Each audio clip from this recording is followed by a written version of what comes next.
I'm Christopher Ritchlin from the University of Rochester Medical Center, and I'm happy to present highlights from Sunday at the ACR Convergence 2020 on behalf of the Cytokine Signaling Forum. If this is your first time watching, be sure to check highlights from previous days of the Convergence.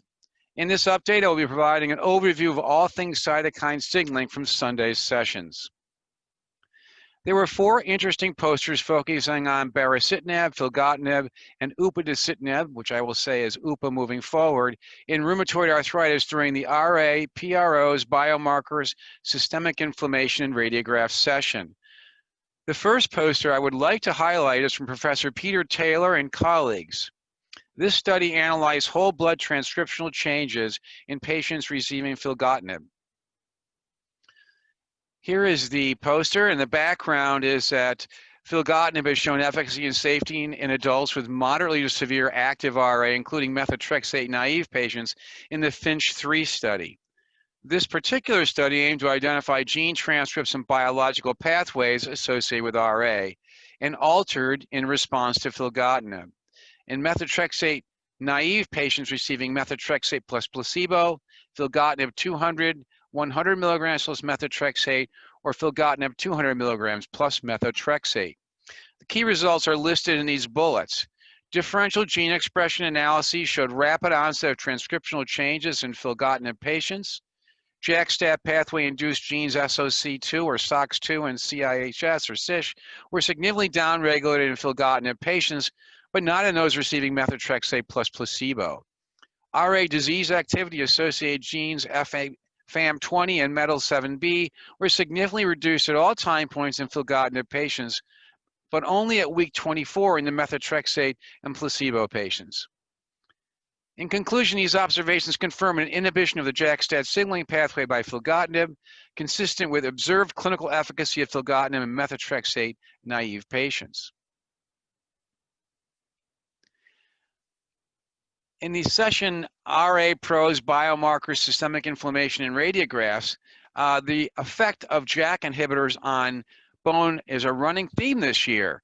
Following on from the bone effects of tofacitinib treatment abstract, highlighted by my fellow steering committee member, Professor Leonard Calabrese on Friday, is a study from Charles Peterfree and colleagues. In this study, the authors analyzed the radiographic outcomes of patients receiving UPA as monotherapy and in combination with methotrexate. Here is the particular abstract.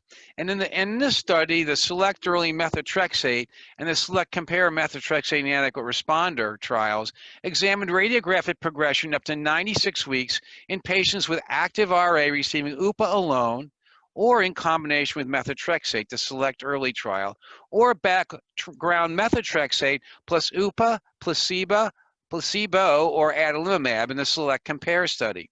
The key results are shown in the bullets here. UPA 15 and 30 milligrams significantly inhibited radiographic progression compared with methotrexate at week 96 in methotrexate-naive patients. Inhibition of structural progression was comparable between UPA and adalimumab in the Select Compare study. More than 90% of patients from both studies with no radiographic progression at week 24 through 26 maintained this through to week 24 and 96. So in summary, UPA was effective in inhibiting structural joint damage in methotrexate-naive and methotrexate-inadequate responder patients up to 2 years. In this session, another study focused on radiographic progression that was presented by Professor Desiree Vanderheide and her colleagues. The authors analyzed radiographic progression in patients receiving baricitinib or Bari over 5 years using data from RA Beyond. The background for this particular abstract is that once daily oral Bari has resulted in low rates of radiographic progression up to 2 years. The aim of this study was to evaluate radiographic progression of structural joint damage in patients with RA over 5 years of treatment with Bari. The key results are summarized. DMARD naive patients on Bari or Bari plus methotrexate had significantly slower radiographic progression compared to methotrexate alone at years 3, 4, and 5 to the significance level of p less than 0.05. Methotrexate inadequate responder patients on Berry had slower radiographic progression compared to placebo. Results at years 3, 4, and 5 were comparable to those on adalimumab. Berry 4 milligrams in DMARD inadequate responder patients had the slowest progression compared to placebo and Berry 2 milligrams. In conclusion, once daily oral Berry in different patient populations maintain low rates of radiographic progression for up to 5 years. The final abstract of this session I would like to mention is from Professor Peter Taylor and colleagues. The authors analyzed peripheral protein biomarker changes following filgotinib treatment.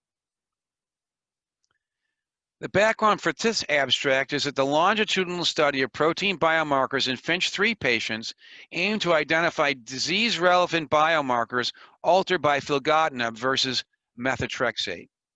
Patients received methotrexate, filgotinib 200 milligrams, filgotinib 100 milligrams plus methotrexate, or 200 milligrams plus methotrexate. The key results showed that a reduction in CXCL13 was observed in week 4 in all filgotinib groups, sustained through week 24, with greatest reduction by filgotinib plus methotrexate, minus 37.8%. Filgotinib 200 milligrams plus methotrexate led to an early, significantly greater reduction of 9 biomarkers compared to filgotinib 100 milligrams plus methotrexate. Filgotinib 200 milligrams produced a greater effect on 18 biomarkers versus methotrexate, significant through week 24. This study identified significant reductions of RA-associated disease markers unique to filgotinib monotherapy. Moving on now to some real-world data from a German multi-center study from Professor Frank Behrens and colleagues. This study analyzed effectiveness, safety, and quality of life with tofacitinib in patients with RA under routine clinical care. The background in the Escalate RA trial is that it was the first non-interventional study with tofa in Germany. This interim analysis describes 548 patients after 12 months of treatment with either tofa monotherapy or tofa plus methotrexate, 332 patients and 216 patients respectively. They found a considerable reduction of disease activity and morning stiffness observed in both groups. Functional ability and self-reported quality of life increased in both groups. The mean change from baseline was greater in the tofa group. Functional remission was higher in tofa plus methotrexate, and you can see here the difference of 44.5% versus 33% in tofa. Adverse events occurred in over 38% in the tofa patients and over 42% in the tofa plus methotrexate patients. This analysis shows a good efficacy profile with increased quality of life on patients taking tofa with no unexpected adverse events. Thank you for tuning in to CSS Daily Highlights. We hope it has been informative. Look out for tomorrow's edition available on our website, cytokinesignaling.com, and on YouTube at Cytokine Signaling Forum. The CSF is providing extensive coverage of the ACR Convergence 2020 on the CSF website. You can find our full abstract search and recommendations in our highlights brochure, which is available now. Look out for presentations from authors of notable papers, as well as our CME highlights of ACR course, where we go into more detail on some of the most notable abstracts presented.